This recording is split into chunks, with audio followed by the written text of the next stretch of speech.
ทักทายสบายดียามมือเสาร์เนาะตอนซีสวยๆจังหน่อย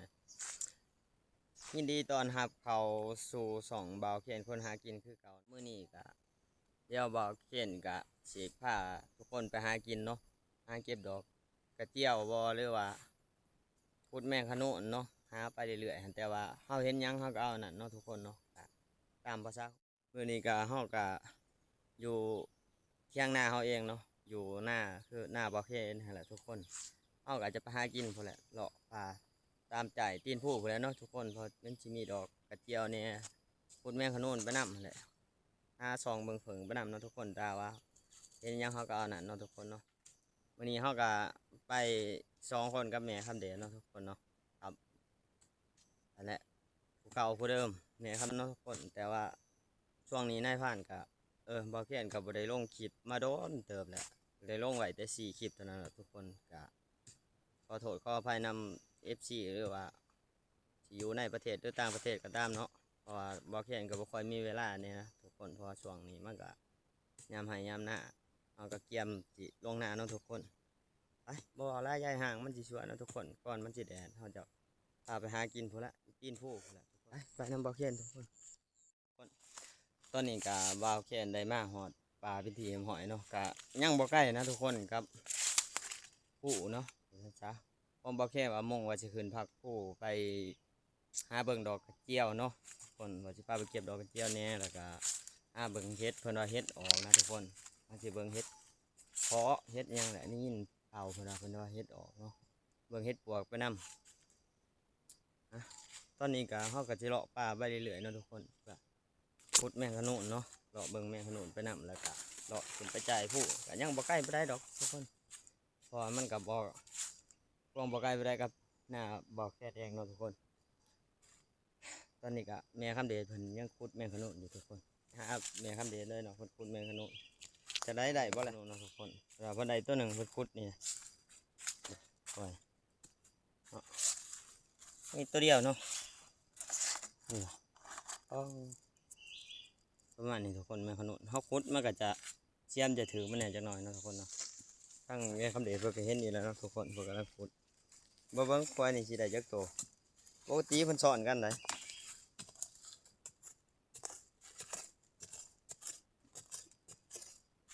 สิเลิกเลยตัวเดียวเดี๋ยวทุกคนได้ตัวเดียวอีกแล้วควายนี่ก็ไปเอาก็หาเลาะไปเรื่อยเลาะขึ้นไปจ่ายผู้เนาะให้แม่คำเดชเบิ่งแม่ขนุนไปนำนะทุกคนแล้วก็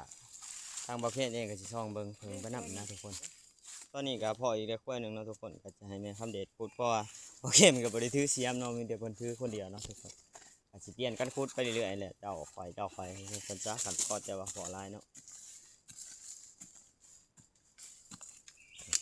ส่วนรุ่นนี้มันเป็น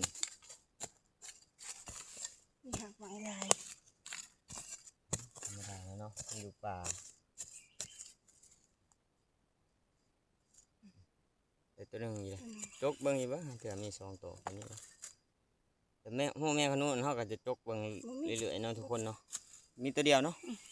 อันนี้ควายหนึ่งดีนี่ก็พ่ออีกแล้วทุกคนอยู่ไกลๆกันนี่เลยนี่ขนุนบ่นี่เด่นเพิ่นจะอยู่ตามหากไม้หน่อยเนาะทุกคนแต่ผมมีแม่งยังเขาไปบนเพิ่นถ้าว่าเพิ่นเป็นหูนี่ควายใหม่ๆเนาะทุกคนเนาะหูเพิ่นจะจงกว้างเลยแต่เพิ่นบ่ได้ปิดไว้คือจังหูจิตรอบ่หรือว่าหูแหย่บ่ประชันเด้อทุกคนเพิ่นก็สิอยู่บ่เลิกปานใดเนาะทุกคนก็สิอยู่ประมาณ เสียมสับ เสียมซ้ได้ตัวเดียวอีกเลยนี่ตัวเดียวเนาะโอ้เพิ่นนี่ประมาณนี่แม่ครับนี่คุณนี่ทุกคนประมาณนี้แหละเนาะไปเราจะไปเบิ่งควายใหม่ไปอีกแหมบอกแล้วก็มาอยู่นี่อีกแล้วนี่ทุกคน นี่ไก่กันเลยนี่ดิประมาณเด้อคนเลยนี่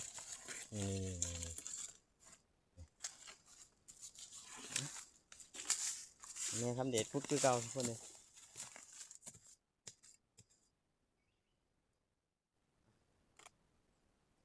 แต่จักตัวอีกตัวเดียวคือเก่าว้ายมันผสอนกันเนาะพวกนี้มีแต่ควายละตัวเนาะทุกคนแม่คำเด็ดเป็นคนได้ไอ้เนี่ยหาอีกโอ้ลายแห้งเลยทุกคนเลย เราก็จะเลาะไปตามป่าเบิ่งแมงขนุนไปเนาะทุกคนเดี๋ยวจะพาไปกินบักย่างสุกพอดีบอกเคยเลี้ยวไปพอบักย่างสุกอยู่ทุกคนเดี๋ยวไปหอยโก้งมันเดี๋ยวบอกเปลี่ยนสิทายเบิ่งอีกเนาะนี่เขาจะเลาะไปจ่ายนี่เลยเนาะไปจ่ายนี่เดี๋ยวนี้เราเลาะขึ้นมาโป่งมาตีนผู้เลยเนาะ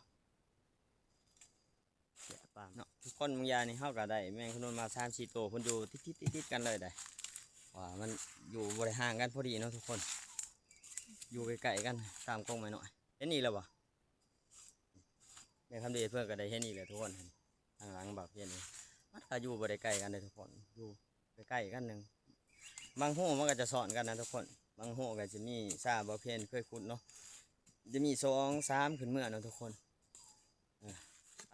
เบิ่งเด้อตัวเดียวอยู่ประจัก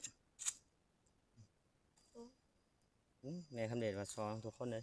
มาลุ้นกันเบิ่งแม่นได้บ่ตัวคนกี่ตัวเป็นจักเบิ่งทำกันไก่เลยทุกคน 2 ตัวกล้วยนี่ได้2 ตัวทุกคนฮะมันนี่แหละเนาะทุกคนไปเบิ่งอีกเดี๋ยวบอกแค่นสิพาขึ้นภาคผู้แล้วกันตอนนี้เพิ่นก็ได้ขุดอีกละลายแห้งเนาะแม่ขนุนเนาะป่าธรรมชาติบ้านเฮาทุกคนเลยกะห้ายังก็พอได้กินเนาะเพราะว่าช่วงนี้มันก็ช่วงฤดูฝนเป็นหน่อไม้บ่เป็นแมงขนขนุนคือสิเป็นเห็ดเป็นฮอนเนาะเนี่ยได้ตัวเดียวอีกแล้วทุกคนควรไปเอาเลาะขึ้นไปพุ่นนี่แหละนี่มันพออีกแล้วเด้อทุกคนมันแม่นบ่โอ้มันบ่แม่นซะเนาะมันก็จะคือกันเลยทุกคนนั่นเด้มันก็จะคือกันเลยที่จริงแล้วมันโมเมนควายมันขนุนนี่มันจะเป็นควายหมดหลีนอีกเนาะควายหมดหลีนไปอีกคือว่าหมดอีกชนิดหนึ่งเนาะถ้ามากินหมดยางเนาะมันโกงมันกะเป็นดอกอยู่ทุกคนมันอยู่สูงเขาจะหาหลอกเก็บเบิ่งเนาะดูสิเงยหนึ่งนะทุกคนเห็นมันโลนนะทุกคนเดี๋ยวเขาจะไปเบิ่งตามเพื่อมันโตมันโลนเนาะบอกกล้ากินดอกมันเน่าหมดเลยทุกคนเลยเดี๋ยวเขาจะเลาะเก็บเบิ่งตามกระล่างว่าถ้าโตมันโลนเนาะมันเอาไปได้เนาะทุกคนมันก็มีลายอยู่ดอกเรื่องอาจจะมาเก็บโตมันโลนลงเนาะทุกคนหรือเปล่าถ้าชิกินได้จะบอกนี่ดิดูสิมันเน่านะทุกคนเนาะบอกแค่จะบีเบิ่งกินได้บ่ทุกคนได้สภาพดีอยู่เนาะทุกคนแต่บอกกล้ากินดอกมันบวกมันสัมหมดแล้วเนาะนี่จะเขาไปหากินกงใหม่เนาะทุกคนพวกนี้มันก็สูงเกินนะโอ้ได้อยู่เป็น20 เมตรเนาะทุกคนบอกแค่ก็อยากอยู่แหละมันกินบ่ได้โอ้อยู่สูงสุกลายอยู่ทุกคนเลยครับอันนี้ก็จะได้เลาะจากป่าแล้วทุกคนเขาก็จะมุ่งขึ้นตีนผู้เลยเนาะเพราะมันก็สวยเนี่ยแหละยันมันแดดเกินไปเนาะเผื่อเขาจะขึ้นหอเนาะยันเขาขึ้นผู้ประมาณ1-2 พักไปเลยทุกคนคือว่าซูนเต๋อ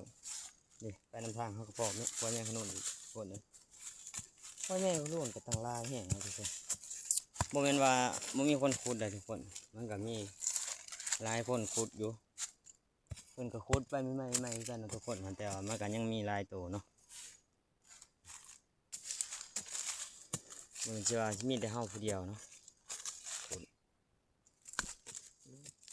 งั้นควายนี่สิได้จักโตมาลุ้นเบิ่งนำกันทุกคนนี่จักโตบ่ได้ตัวเดียวเดี๋ยวเพิ่นเอาตัวเดียวได้ทุกคนเลยได้ตัวเดียวเลยนี่เนาะไปอันนี้ควายหนึ่งเดี๋ยวเขาเหลือกตาไปเห็นเนาะนี่ทุกคนนี่เจ้าจะมีจะบ่นี่แนมจะบ่เห็นเลยทุกคนดิพุดบ้างเอามาพุดควายขางกันนะทุกคนเนาะตัวบอกเห็นแนมเห็นมีได้จักโตนะ มันออก แน่ประมาณสับทุกคนเลยหูออกหูเก่ามันเนาะทุกคนเฉพาะว่าจะเป็นหูหน่อยๆเก่าๆเนี่ยเนาะไปหาตัวใหม่สั่นแต่เขาก็ขึ้นตีนพูเลยเนาะจะออกอีกประจักทุกคนเลย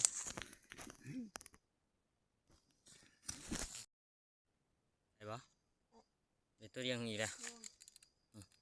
ได้ตัวหนึ่งอีกเนาะทุกคนมันกับช่วงนี้มันกับว่าท่านไข่เป็นไรเนาะทุกคน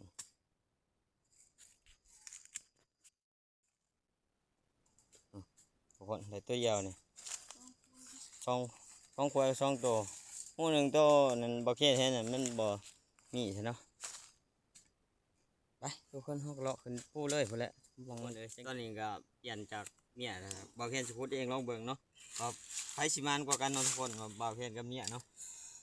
มาลุ้นน้ำกันเลยทุกคนว้าคนลงมาก็หูเสียสมดูยังเนาะมันจะไผสิมานกว่ากันเนาะทุกคนเอ้ยดินี่ไงไปมาแล้วตัวหนึ่งทุกคนเลย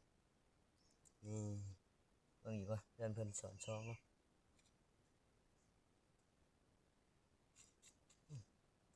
มีตัวเดียวคือกันทุกคนเลยแต่ตัวเดียวคือกันนี่มันก็จะประมาณนี้แหล้วเนาะเป็นคนนุ่นแดงทุกคนเลยไปเอาไปลุ้นน้ำกันต่อแล้วก็ทางลายอยู่นี่ถ่ายอยู่บน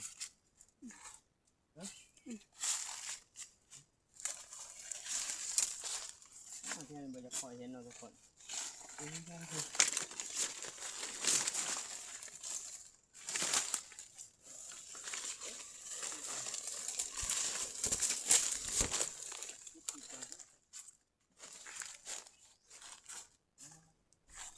แล้วก็ทางลายอยู่นี่ถ่ายอยู่บน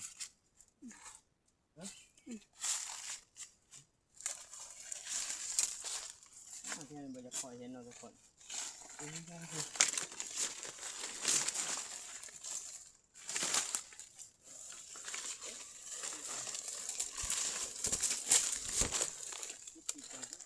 เลยโอเคก็ได้ห้อยหน่อยเนาะเอิญคล้ายๆห้อยหอมบ้านเฮาแหละแล้วคนเอิญห้อยหน่อยเนาะ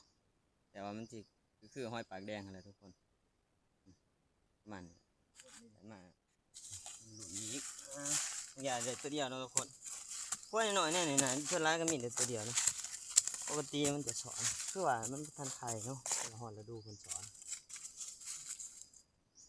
เพื่อนก็สอนนำเลยเพื่อนทุกคนเลยกับมัน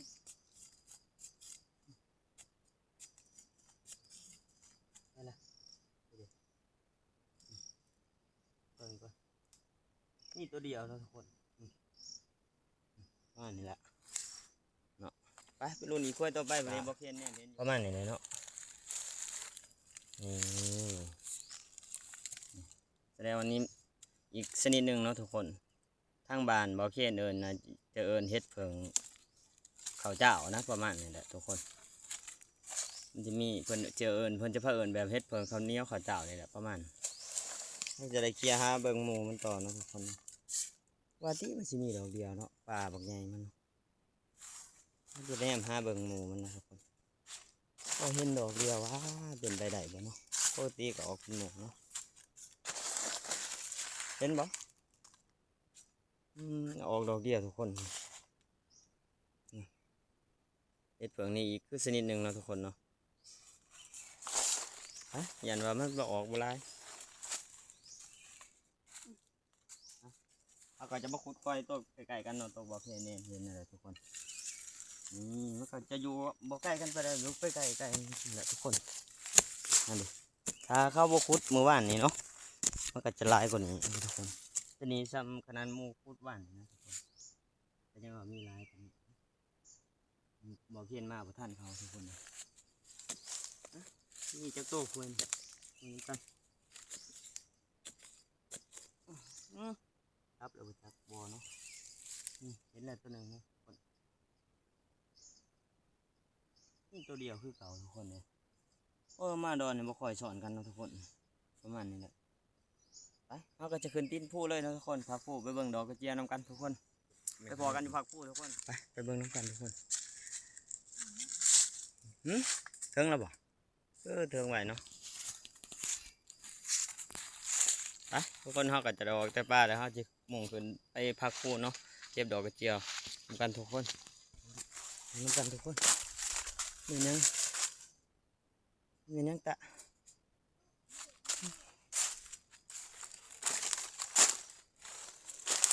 เนี่ยนะที่น้องไปพอยังเลยเบิ่งที่ละตะแน่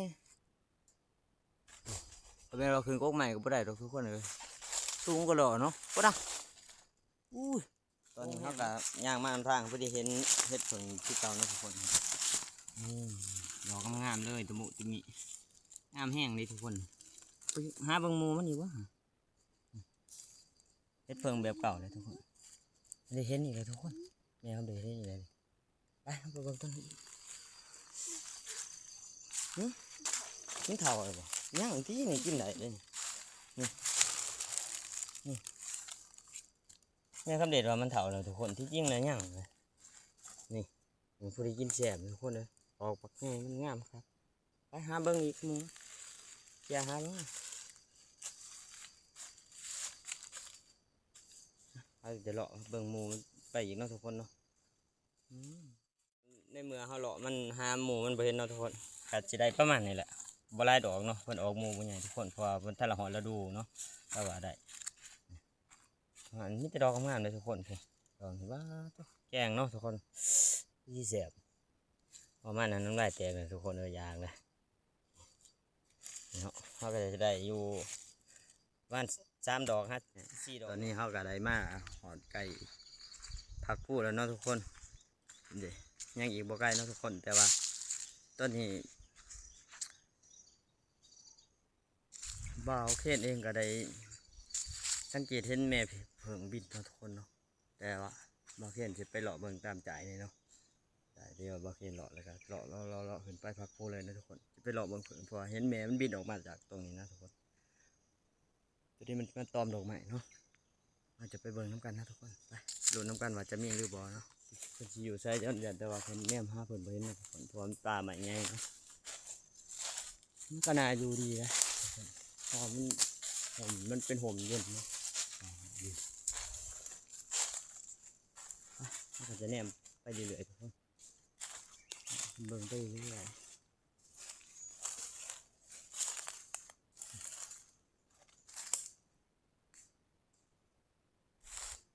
อันนี้คำเดชเพิ่นก็ช่องหาอันนั้นเนาะกล้วยแมงขนุนทุกคนเนาะแต่ว่าบ่เห็นมันเห็นแม่มันบินออกมาสื่อนี่แหละสื่อดอนทางล่างไงเนาะบ่เห็นน่าจะอยู่ผ่าห้องเบื้องนี้บ้านทุกคนเพราะบ้าใหม่มันก็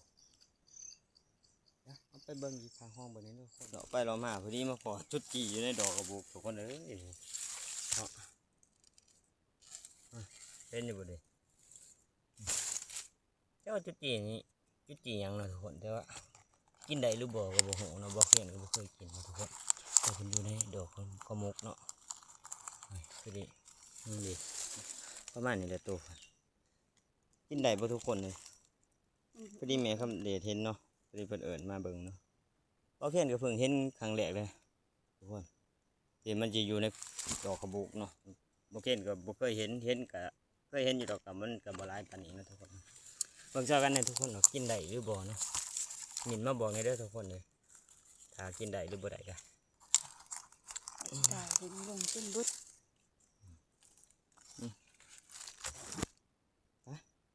เลาะหาเพิงกับบ่เห็นทุกคนเลยเมื่อยแล้วบ่เห็นกันตอนนี้เขาก็มานั่งพักผ่อนเนาะเศร้าเมื่อยหาเพิงกับบ่เห็นทุกคนเห็นแต่แมนบินออกนาเพิ่นจะอยู่ต่ำนะทุกคนแต่ว่าบ่เห็นแนวหาใส่กับเห็นเนาะป่าไม้มันก็โคกแน่เพราะมันอยู่ตัวตีนผู้เลยนะทุกคนย่างขึ้นไปอีกจักหน่อยก็ผักผู้เนาะทุกคนไปยกเถอะทุกคนโอ้ยมันช่วยครับได้ละเรื่องได้แล้วมันขาดเนาะนี่ทุกคนไปยึดเกือบขาดบางแห่กันไปนะหาเผิงบ่พอทุกคนเลยที่มันสีแดงยางกินเป่าครับทุกคนที่ขึ้นพักผูเนาะเกือบขาดแบบนี้ไปว่าไล่ยายหางเนาะทุกคนมานี่แหละทางเบิ้ลผักแล้วทางรถนะทุกคนเบิ้ลเอารถขึ้นมาทำได้ระยะหนึ่งนะทุกคนใกล้เติมโอ้ทางแม่คำเด็ดจักซองให้ทุกคนนาดเก่าแหลกนะยังหอนนี่บดเดนนั่นปันไดนะทุกคนไปย่างไปต่อคนละน้ำทางได้กำลังเก่าขึ้นผักตำๆเนาะทุกคนก็จะได้2 ดอกงามๆเลยประมาณนี้แหละทุกคนดอกกระเจียวเนาะนี่แม่คำเด็ดก็เห็นอีกเลยนะตับเอาจังสิวะใบเพิ่นกันลักษณะคือจะใบหวานหรือใบขี้มิน เนาะทุกคนใบขี้หมิ่นหรือว่าใบขมิ้นเองนั่นเองเนาะทุกคนใบขมิ้นนี่ดิ กินกับแจว นี่ดอกงามๆเลยงามคือกันกับคนพูดนี่ก็คือครั้งแรกในชีวิตบ่าวเพียนเองเป็นมาหาดอกกระเจียวครับกับแต่มาสูงนี่โอ้เป็นคนทั้งเมย์ทั้งเด็กทุกคนนี่ด้วยสินี่เพื่อนก็จะบ้านเนี่ยเนาะทุกคนนี่ดอกกระเจียวหน่อยเนาะคือดอกกระเจียวหน่อยหรือว่าดอกกระเจียวเต่านั่นเองบางคนเขาก็เอิ้นดอกกระเจียวขาวนั่นเนาะทุกคนแต่บ้านในพานเขาเอิ้นดอกกระเจียวเต่าทุกคนบ้านบ่าวเพียนเอิ้นดอกกระเจียวเต่าทุกคน มังคุดมันเนี่ยนี่พี่น้ำมันจะเกิดบ่เลย มันก็มีอยู่แล้วเนาะเนี่ยมันลายเนาะนี่ทุกคนใบมันเนาะนี่ประมาณนี้ทุกคนจะคือใบหวานหรือใบขีมินนั่นเองทุกคนใบขมิ้นประมาณนั้นแหละใบนี่คือดอกใบดอกกระเจียวเนาะไปหากันไปหากัน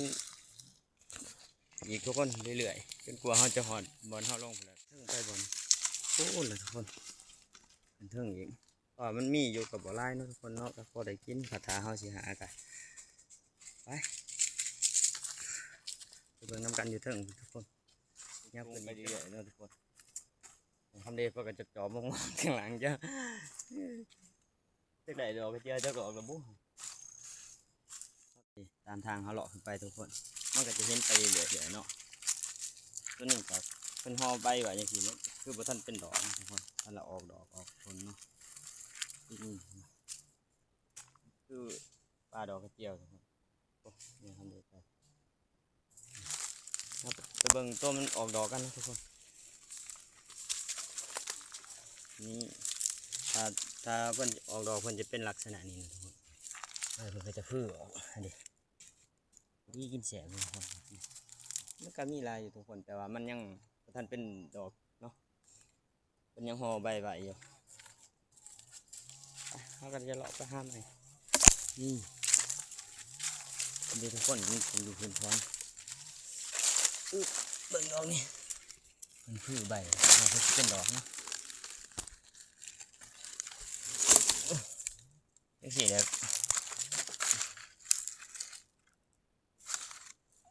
ไปโอ้โหบุญเป็นไปได้หรอนี่เนาะจะดูเป็นดอกมันจะอยู่ลักษณะนี้ทุกคนดีแสบเป็นบาน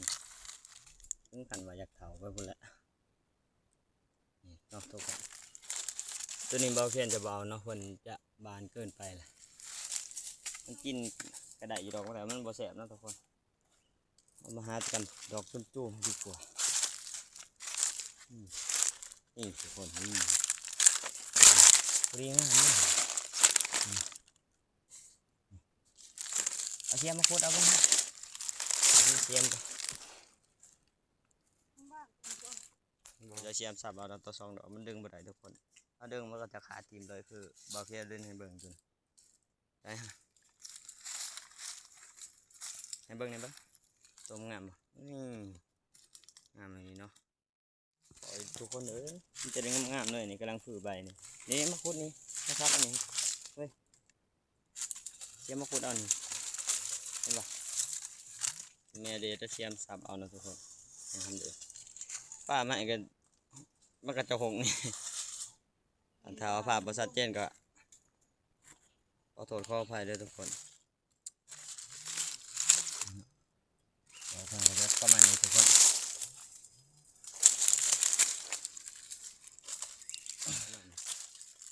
เขาก็จะย้อนแสงเห็นบ่ดีทุกคนไปก็เด็กหัวอยู่ลุม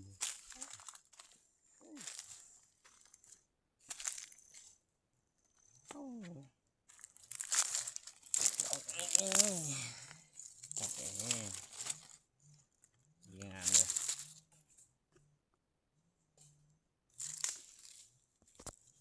ดึงไปเลยจะใส่มีดยิ้มมานะทุกคน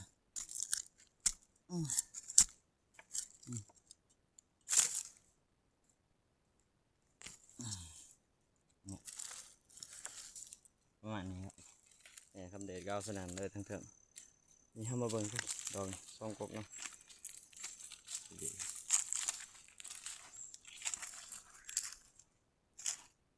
นี่ผู้ดีงามบ่นี่กำลังจีคนเลย นี่เป็นเนาะเป็นงามดิน เนาะประมาณทุกคนสองดอกงามๆได้ไหมขึ้นมาเมื่อยแล้วแม่คำเด็ดเลยทุกคนเลย ดอกกระเจียวมันก็ลายแห้งดูดินี่ดอก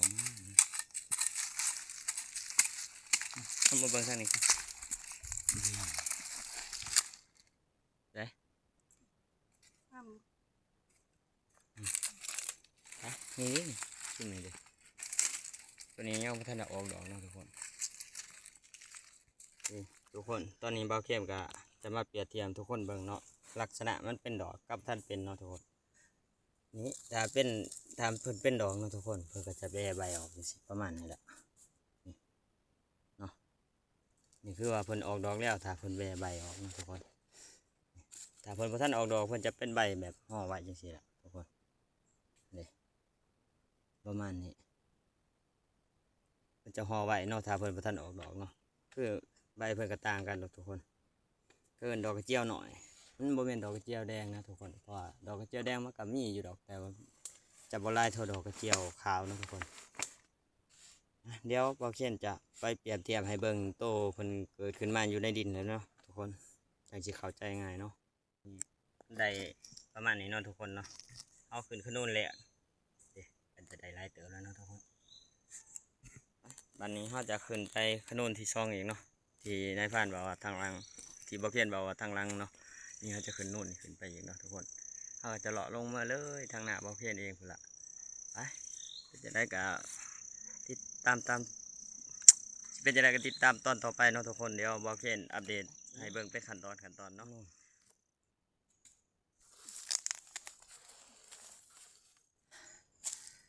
นี่อันนี้มันบ่แม่นดอกกระเจียวว่าซั่นนี่เฮ้ยนี่ตัวเป็นห่อเนี่ยเขาเอิ้นดอกหยังซั่นน่ะ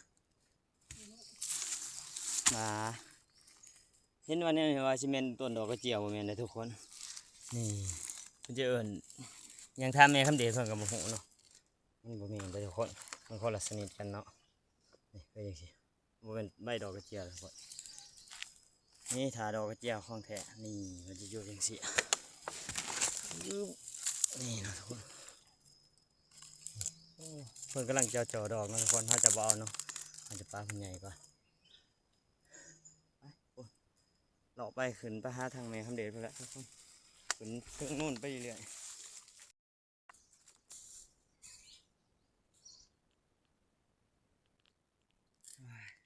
กว่าจะขึ้นมาหอดดอกกระเจียวทุกคนเลยเมื่อยไรเติบโอ้ยนี่ขึ้นมาหอดเพื่อกับท่านออกดอกทุกคนก็มีได้อยู่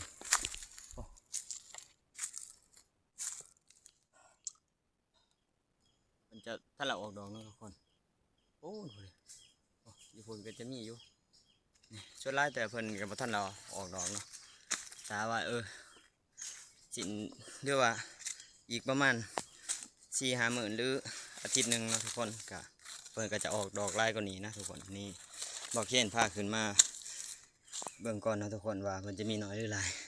นี่คือดอกนี่เพิ่นคือเพิ่นบานแล้วนะทุกคนนี่ว่านี่แหละเพิ่นบานเขาก็เจ้าเลยเนาะเขาก็เลยนั่งพักผ่อนกันเนาะทุกคนเดี๋ยวเขาจังไปเลาะปล่อยเลาะเก็บขึ้นไปทางนู้นถึงเนาะแล้วก็เลาะลงมาเลยทางบอกเขียนเองพุ่นแหละทุกคนถึงเนาะตอนนี้เขาก็ได้ถึงมาช่วยเลยดิตัวนี้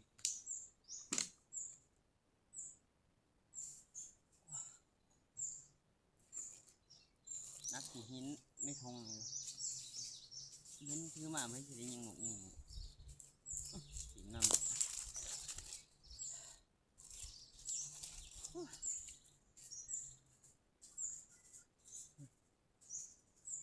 เกือบกระคานทุกคนเลยบอกเพี้ยนกันไม่ใช่เกือบเบื้องหนึ่งเนาะทุกคน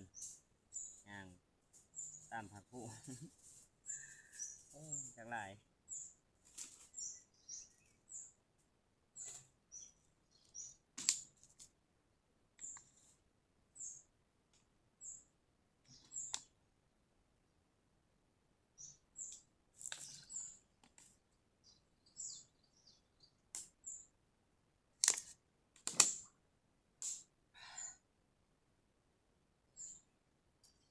กว่าจะได้กินเนาะปู บ่มาเหมือนคอยเฮาไอ้พ่อก็บ่มีเนาะบ่ฮู้แต่เพิ่นคือว่าเพิ่นได้อยู่เอ๊ะตะมันมีมานับเนาะถ้ามันเมื่อยขึ้นผู้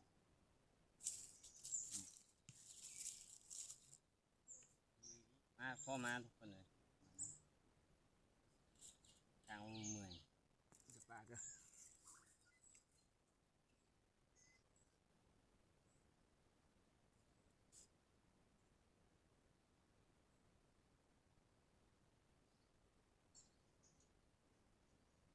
พักผ่อนไปทีมหอยเนาะทุกคนเฮาก็จะเลาะลงเมือเลยเนาะเลาะไปเรื่อยๆเนาะทุกคนตอนนี้แม่คำเดชเพิ่นก็ขึ้นไปก่อนเลยเถิงเนาะทุกคนไปเดี๋ยวเราจะเก็บเอาเครื่องคล้องเนาะเดี๋ยวเอาเลยมีเสียงจักรเนาะทุกคนพูดเลยเอาตัดใหม่เนาะทุกคนเพราะว่าช่วงนี้ก็คนอยู่หายอยู่หน้าร้ายเนาะช่วงยามฝนว่าซั่นซะคนเกี่ยมใส่ลงหายลงหน้าเนาะทุกคนแต่ว่าบ่าวเคนเองก็จังว่าบ่ได้ลงคลิปก็บ่ค่อยมีเวลาเนาะเฮาก็เกี่ยมค่าเกี่ยมใส่ยามหายยามหน้าแหล้วทุกคนเพราะว่าเกี่ยมสิ่งต่างๆนานาแหละเฮ้ยอยู่ไสล่ะก็มีดล่ะไปต่อกันไปเรื่อยๆทุกคนเนี่ยบรรยากาศบ้านหน้าเฮาเนาะทุกคนเนาะก็ประมาณนี้ล่ะนี่ยังขึ้นมาบ่สูงเลยทุกคนเราเป็นไปชี้ยังสูงจังหน่อยก็บ่าวเพียนจะถ่ายวิวงามๆให้ทุกคนได้เบิ่งเนาะทุกคนเนาะตอนนี้เฮาไปขึ้นไปหาแม่คำเดชกันเนาะโอ้เพิ่นอยู่ภาคเทิงพุ่นแหละทุกคนมีลายเด้อทุกคนเดี๋ยวเพิ่นทันเป็นดอกเถื่อเนาะทุกคนนี่มาเบิ่งต้นนี้กันเนาะ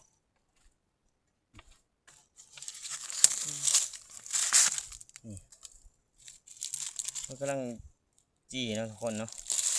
ก็ซ้ำนี้ก็กินได้อยู่แต่บ่เพียนท่านเอาเนาะทุกคนเนาะปล่อยเพิ่นใหญ่กว่านี้ก่อนจักหน่อยบ่เพียนจังสิเอาเนาะต้นตันใหญ่เนาะทุกคนไปเอาไปเบิ่งตัวนี้กันประมาณนี้ทุกคนยังจะพอดีเอาเนาะไปเอากันเลยโอ้ยนะทุกคนงามๆเลย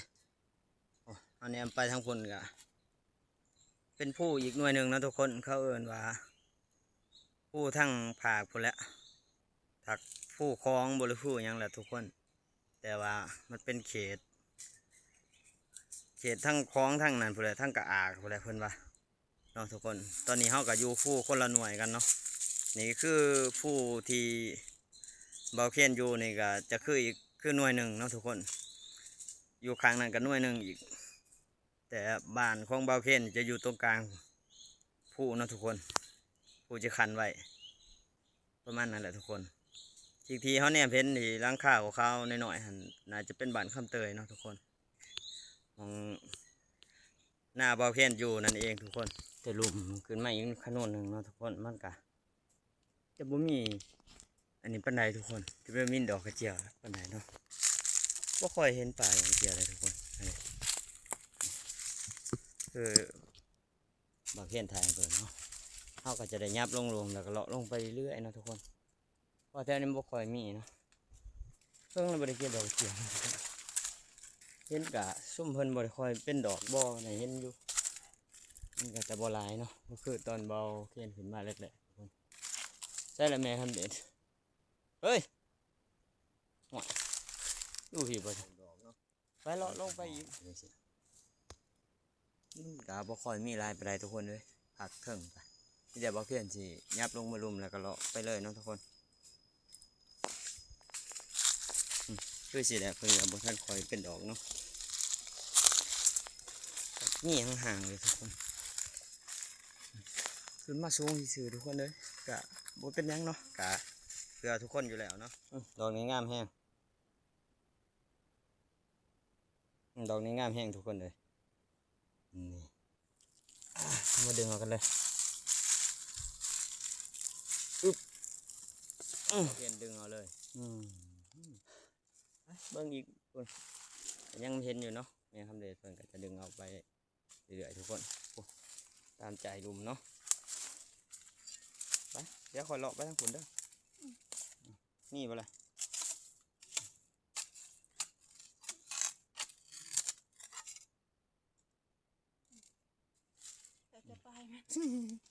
หน่อยก็เอาแหละเนาะทุกคนในเมืองมันบ่มีแบบเฮาบ่ทันเขาเนาะทุกคนเพิ่นมาก่อนพอบ่เคก็มาสวยแน่เนาะทุกคนโอ้ยต้นนาเจ้าผู้เด้เฮ้ยเป็นดอกอยู่บ่อันนี้ทั้งข้างหลังทั้งข้างไปจักข้างหลังทั้งข้างทุกคนเอ้ยบาดนี้เมื่อยแล้วก็บอกไปแล้วบ่ฮอดบ่ถือทุกคนบ่เห็นก็ดิจะได้ก็ขอโทษขออภัยในคนหลายๆเด้อทุกคนเอ้ยมันเมื่อยเนาะคือว่าถ้าขึ้นผู้มาสูงเนาะถ้าเป็นต้นใหญ่เนี่ยมันก็จะดอกใหญ่งามนะทุกคนถ้าว่าเพิ่นออกดอกนี่อันนี้นอนงามๆเลยทุกคนเอาเสียมาซับเอาบ้างดูเลยมาจะให้แม่นี่ดิ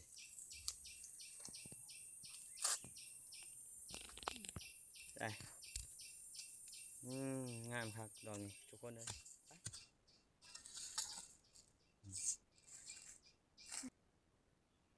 นี่เลยทุกคนงามคักดอกคันทาได้ซ้ำนี่เบิ้ลนะโอ้คักเลยทุกคนเลยมันอ่อนเลยมองกลัวแหละเมืองช่วงตามแดดหอน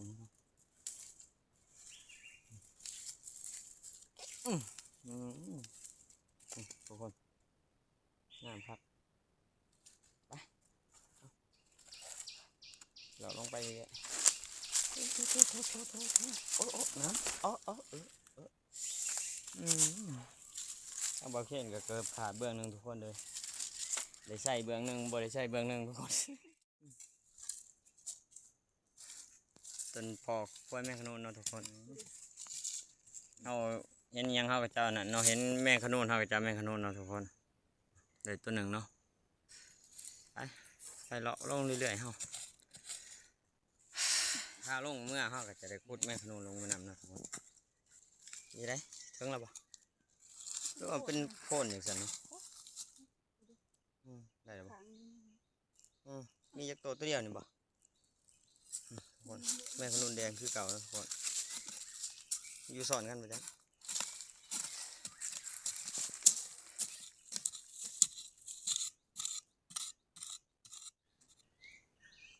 เป็นยังไงจักโต2 โตไปนี่ทุกคนเลยมันแล้วทุกคนได้นี่2 โตตัวใหญ่ๆงามๆเลยนี่ทุกคนเลยเบิ่งมีไปจ้ะวัดแล้วเนาะแม่นบ่ที่อยู่ในมือควายเดียวกันบ่นี่เพิ่นว่าเพิ่นว่าอยู่คนละข้างกกใหม่เลยทุกคนมาดูเบิ่งกันอีกจะมีหรือบ่มีบ่เนี่ยเป็น3เนาะในเงาเดียวทุกคนเลยดิเราเบิ่งควายใหม่ทุกคนอยู่ใกล้กันนี่บ่นี่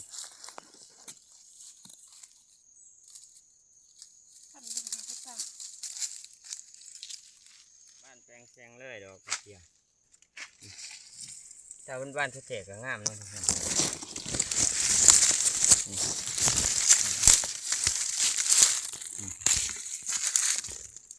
ถ้าเป็นบ้านเท่ๆก็งามเนาะทุกคนยังมากก็พอเฮ็ดผังดอกหนึ่งเนาะทุกคนมันก็ออกบอลละดอกละได้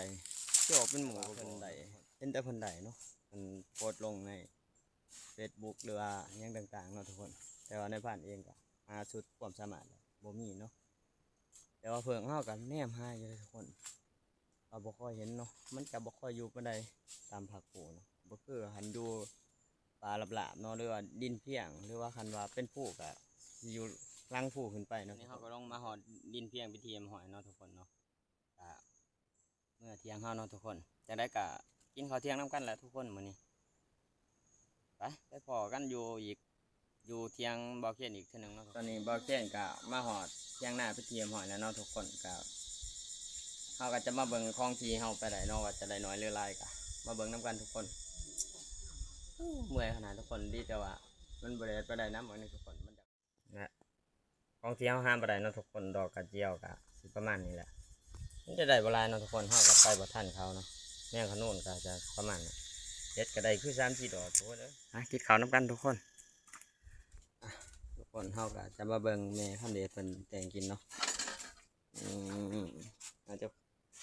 หัวแม่ขนุนเนาะผลที่เขาห้ามบ่ได้นั่นแหละนี่จะประมาณนี้แหละส่วนดอกกระเจียวเขาก็จะลวกเอาเนาะทุกคนนี่ดินี่ก็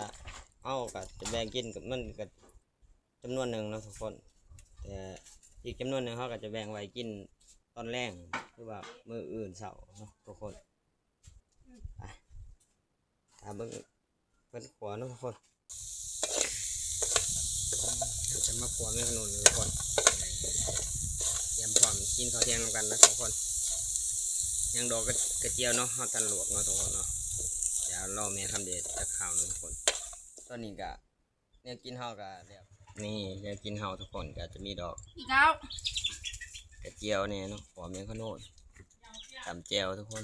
ไม่มีซัง ทำกันทุกคนนี่เราเพียงเลยเราไม่มียังไงหรอกลวกดอกกระเจียวแหละหอมแมงขนุนทุกคนที่เขาพูดไปนั่นแหละกระไดโบราณดอกเนาะก็พอได้กินทุกคนเอาไว้กินได้ยังไงประมาณอย่างเนาะที่เจียวต้องด่าคนแซ่บเลยมาเพียนตำเองเลยเผ็ดขนาด มาเริ่มกันทุกคน จะกินไม่ก็กิน เอาไปเจียวทุกคน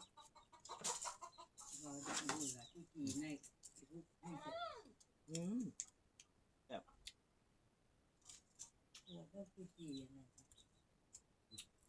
อันนี้เลือกง่ายอันนี้ มันหนุนทุกคนมันเป็นไข่เนาะ เรียกว่าเราเห็น ตามมันไข่มันเสียอยู่นี่ทุกคน กับอันนั้นจับ บอกแล้วยังไงกินข้าวเดี๋ยวข้าวข้าวทุกคนมา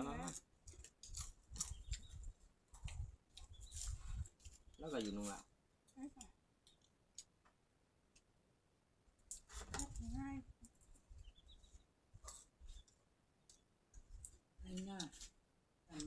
ก็มอข้าวเปิดข้าว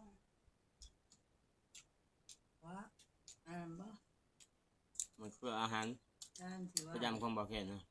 ตื่นเช้ามาต้องกินตัวนี้ก่อนปั่นรุ่นนะทุกคนเพื่อมุงมองกดซอหรือกัดซอหวานครับ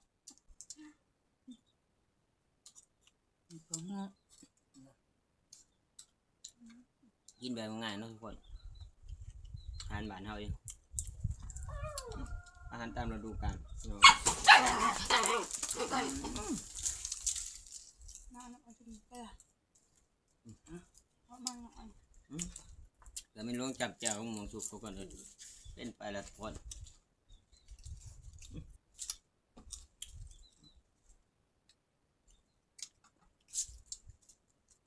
เอาไปเจียว เจ๊มึงยาก เจียวมันต่างเอาแล้ว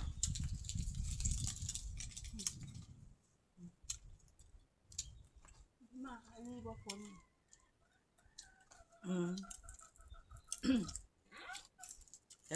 เรียกว่าแซ่บเลยทุกคนบ่เพี้ยนตัดใจรับรองเลยอร่อย มามา วิจิตรมันอยู่ในดอกขบุกกันบ่ กินไม่เอาสัก มันกระตากระบุ้ง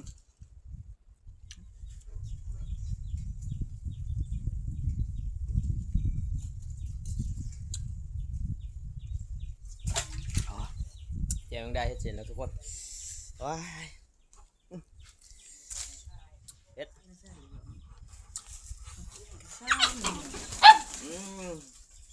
หลังจากเมื่อกี้เขาเรียนนะทุกคนเอาจะจบตามด้วยมักเกี้ยงหรือว่าสมเขียวหวานนั่นเองทุกคนที่สมจีวันเนาะทุกคนเพราะว่า ไปโกโก้จานดู ดีเป็นมากินบาเพียนกำลังในที่เขาวิ่งเป็นมาตายพอดีเราทุกคนเป็นเหตุใจมอเตอร์ไซค์มานะว่าจะเป็นมาตามให้ตามหน้าได้ก็รถการสำหรับคลิปนี้กับบาเพียนกับผมมีอย่างไรเนาะก็มีแต่ว่าอยากพากส่องบาเพียนคนหากินส่องน้อยๆของบาเพียนในเด้อทุกคนพอได้เป็นกำลังใจได้เฮ็ดคลิปต่อไปเนาะทุกคนเนาะแต่ว่าคลิปตีเพิงนี้บาเพียนก็อยากสิไปตีให้ทุกคนได้เบิ่งอยู่แล้วทุกคน ตอนนี้ก็บ่เคนก็จะขอตัวลาไปก่อนคลิปหน้าทุกคน